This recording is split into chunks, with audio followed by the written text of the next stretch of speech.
Hai, penasaran gak sih gimana sejarah dan konsep estetika barat pada awalnya?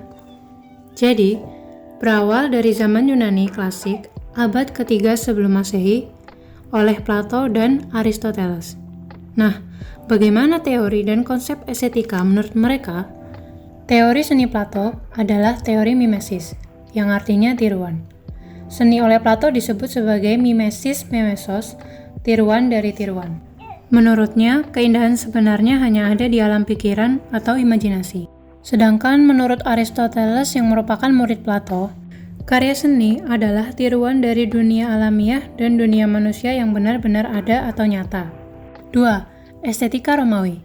Bangsa Romawi terletak di Roma, Italia yang mengambil alih kekuasaan bangsa Yunani. Berbeda dengan estetika Yunani yang mengedepankan idealisasi, estetika Romawi lebih mengedepankan aspek fungsional, seperti monumen peringatan. Misalnya, Trajan's Column sebagai monumen kemenangan bangsa Romawi atas kaum Dacians atau Romanis. 3. Estetika abad pertengahan.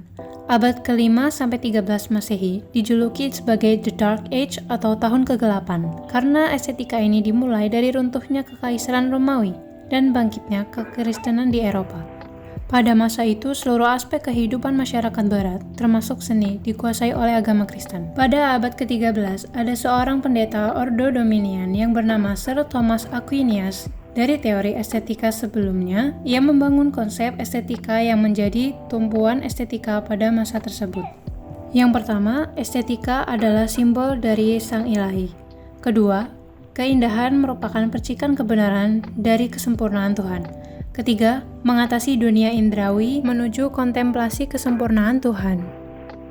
Keempat, keindahan sejati berada di wilayah Tuhan, ditangkap lewat intelek atau intuisi mistik. Keempat, estetika Renaissance, yaitu kembali lahirnya kebudayaan klasik setelah berabad-abad lamanya didominasi oleh aturan ketat gereja. Pada masa ini terdapat interpretasi baru atas lahirnya gerakan kebudayaan dalam bidang agama, sastra, seni politik, dan lainnya. Berbagai interpretasi baru dikarenakan adanya faktor internal dan eksternal dari pola pikir masyarakat dengan hubungan dengan Arab Islam pada masanya. Berikut beberapa tokoh seniman yang ada pada masa itu. Leonardo da Vinci, Donatello, Michelangelo, dan Raphael.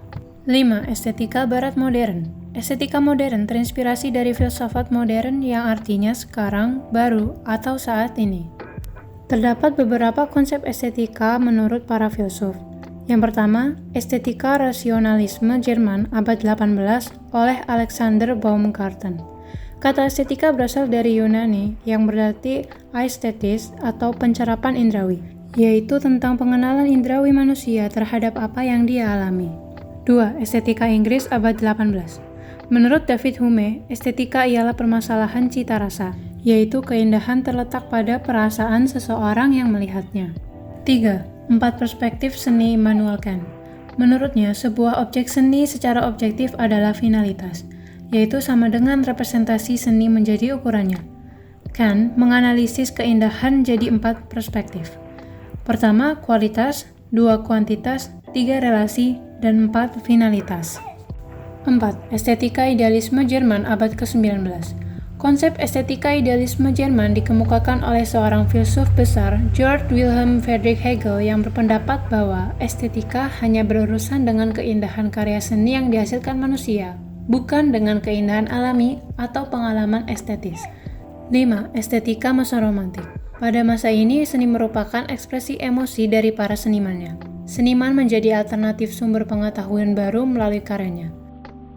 6. Estetika abad ke-20. Pada masa ini terjadi inovasi formal artistik dilakukan sebagai upaya meruntuhkan konsep estetika pada masa sebelumnya. Walaupun secara historis konsep estetika modern dimulai pada abad ke-19, tetapi puncaknya baru terjadi sekitar awal abad ke-20.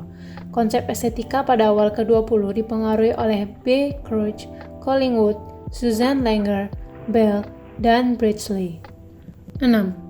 Estetika Barat kontemporer atau postmodern merupakan estetika pasca modern yang dipengaruhi oleh konsep-konsep filsafat postmodern. Apa itu postmodern?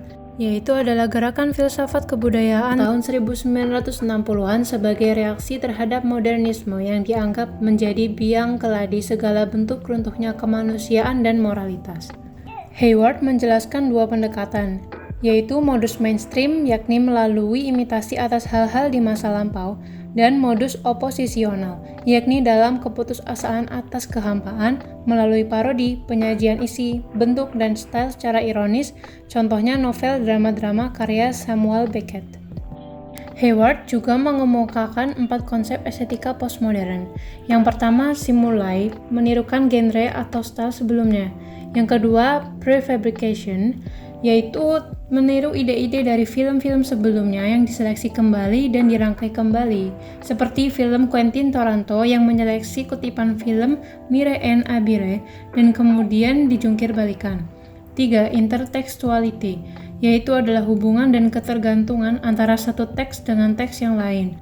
Seperti dalam film Quentin Tarantino, karakter Butch sang petinju adalah interteks dari karakter Mike Hammer dalam film Kiss Me Deadly.